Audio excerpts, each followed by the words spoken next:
شروع اللہ کے نام سے جو بڑا مہربان اور نہایت رحم کرنے والا ہے۔ السلام علیکم سامعین، میں طاہرہ ذیشان ہوں اور آپ دیکھ رہے ہیں ہمارا چینل حکایات و واقعات۔ بلم بن باورا یہ شخص اپنے دور کا بہت بڑا عالم اور عابد و زاہد تھا، اور اس کو اسم اعظم کا بھی علم تھا۔ یہ اپنی جگہ بیٹھا ہوا اپنی روحانیت سے عرش اعظم کو دیکھ لیا کرتا تھا، اور بہت ہی مستجاب الدعوات تھا کہ اس کی دعائیں بہت زیادہ مقبول ہوا کرتی تھیں، اور اس کے شاگردوں کی تعداد بھی بہت زیادہ تھی۔ حضرت موسیٰ علیہ السلام قوم جبارین سے جہاد کرنے کے لیے بنی اسرائیل کے لشکروں کو لے کر روانہ ہوئے تو بلم بن باورا کی قوم اس کے پاس گھبرائی ہوئی آئی اور کہا کہ حضرت موسیٰ علیہ السلام بہت ہی بڑا اور نہایت ہی طاقتور لشکر لے کر حملہ آور ہونے والے ہیں، اور وہ یہ چاہتے ہیں کہ ہم لوگوں کو ہماری زمینوں سے نکال کر یہ زمین اپنی قوم بنی اسرائیل کو دے دیں۔ اس لیے آپ حضرت موسیٰ علیہ السلام کے لیے ایسی بد دعا کر دیجئے کہ وہ شکست کھا کر واپس چلے جائیں۔ آپ چونکہ مستجاب الدعوات ہیں، اس لیے آپ کی دعا ضرور مقبول ہو جائے گی۔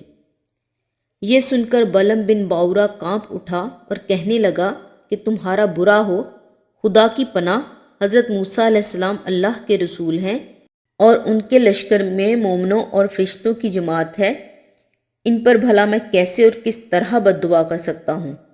لیکن اس کی قوم نے رو رو کر اور گڑ گڑا کر اس طرح اصرار کیا کہ اس نے یہ کہہ دیا کہ استخارہ کر لینے کے بعد اگر مجھے اجازت مل گئی تو بد دعا کر دوں گا۔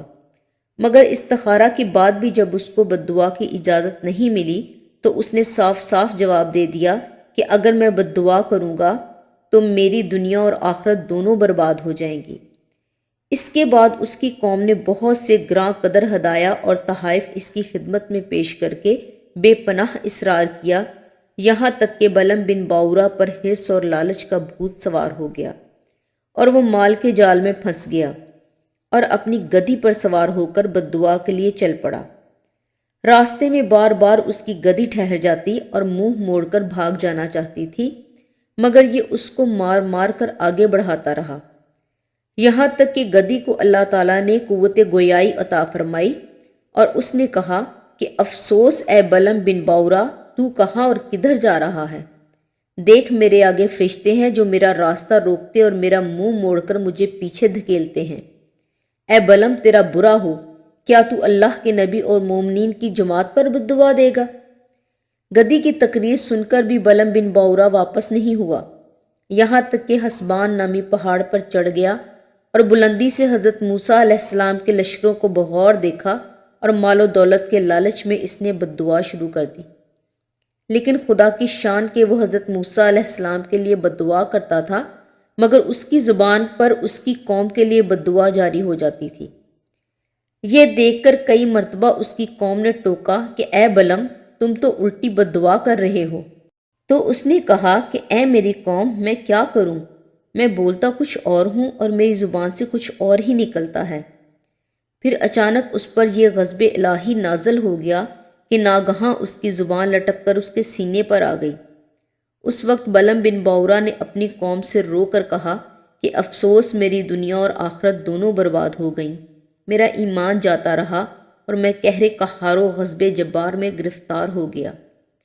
اب میری کوئی دعا قبول نہیں ہو سکتی، مگر میں تم لوگوں کو مکر کی ایک چال بتاتا ہوں۔ تم لوگ ایسا کرو تو شاید حضرت موسیٰ علیہ السلام کے لشکروں کو شکست ہو جائے اور تم لوگ ہزاروں خوبصورت لڑکیوں کو بہترین پوشاک اور زیورات پہنا کر بنی اسرائیل کے لشکروں میں بھیج دو۔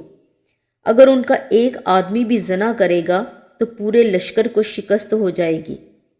چنانچہ بلم بن باورا کی قوم نے اس کے بتائے ہوئے مکر کا جال بچھایا اور بہت سی خوبصورت دوشیزاؤں کو بناؤ سنگار کر کے بنی اسرائیل کے لشکروں میں بھیجا، یہاں تک کہ بنی اسرائیل کا ایک رئیس ایک لڑکی کے حسن و جمال پر فریفتہ ہو گیا اور اس کو اپنی گود میں اٹھا کر حضرت موسیٰ علیہ السلام کے سامنے گیا اور فتویٰ پوچھا کہ اے اللہ کے نبی، یہ عورت میرے لیے حلال ہے یا نہیں؟ آپ نے فرمایا کہ خبردار، یہ تیرے لیے حرام ہے، فوراً اس کو اپنے سے الگ کر دے اور اللہ کے عذاب سے ڈر۔ مگر اس رئیس پر غلبہ شہوت کا ایسا زبردست بھوت سوار ہو گیا تھا کہ وہ اپنے نبی کے فرمان کو ٹھکرا کر اس عورت کو اپنے خیمے میں لے گیا اور زناکاری میں مشغول ہو گیا۔ اس گناہ کی نحوست کا یہ اثر ہوا کہ بنی اسرائیل کے لشکر میں اچانک طاعون کی وبا پھیل گئی اور گھنٹے بھر میں 70,000 آدمی مر گئے اور سارا لشکر تتر بتر ہو کر ناکام و نامراد واپس چلا آیا، جس کا حضرت موسیٰ علیہ السلام کے قلب مبارک پر بہت ہی صدمہ گزرا۔ بلعم بن باورا پہاڑ سے اتر کر مردود بارگاہ الہی ہو گیا۔ آخری دم تک اس کی زبان اس کے سینے پر لٹکتی رہی اور وہ بے ایمان ہو کر مر گیا۔ اس واقعہ کو قرآن کریم نے ان الفاظ میں بیان فرمایا ہے: اے محبوب، انہیں بلعم کا احوال سنائیے جس کو ہم نے اپنی آیتیں دیں تو وہ ان آیتوں سے صاف نکل گیا، پھر شیطان اس کے پیچھے لگ گیا تو وہ گمراہ ہو گیا، اور اگر ہم چاہتے تو اس کو آیتوں کے سبب اوپر اٹھا لیتے، مگر وہ تو زمین پکڑ کر رہ گیا اور اپنی خواہش کا تابع ہو گیا۔ تو اس کا حال کتے کی طرح ہے کہ تو اس پر حملہ کرے جب بھی وہ زبان نکالے اور چھوڑ دے جب بھی وہ زبان نکالے۔ یہی حال ان لوگوں کا جو ہماری آیتوں کو جھٹلاتے ہیں۔ تو اے محبوب صلی اللہ علیہ وآلہ وسلم، آپ لوگوں کو نصیحت سناتے رہیں تاکہ لوگ دھیان رکھیں۔ بلعم بن باورا کیوں ذلیل ہوا؟ روایت ہے کہ بعض انبیاء کرام نے خدا تعالیٰ سے دریافت کیا کہ تو نے بلعم بن باورا کو اتنی نعمتیں عطا فرما کر اس کو کیوں اس کار مذلت میں گرا دیا؟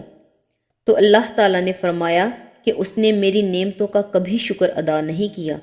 اگر وہ شکر گزار ہو جاتا تو میں اس کی کرامتوں کو سلب کر کے اس کو دونوں جہاں میں اس طرح ذلیل و خوار نہ کرتا۔ آخر میں اللہ تعالیٰ سے دعا ہے کہ وہ ہمیں صراط مستقیم پر چلنے کی توفیق عطا فرمائے، آمین۔ ایسی مزید ویڈیوز دیکھنے کے لیے ہمارے چینل کو سبسکرائب کریں تاکہ ہماری نئی ویڈیوز کی نوٹیفیکیشن آپ کو بر وقت ملتے رہیں۔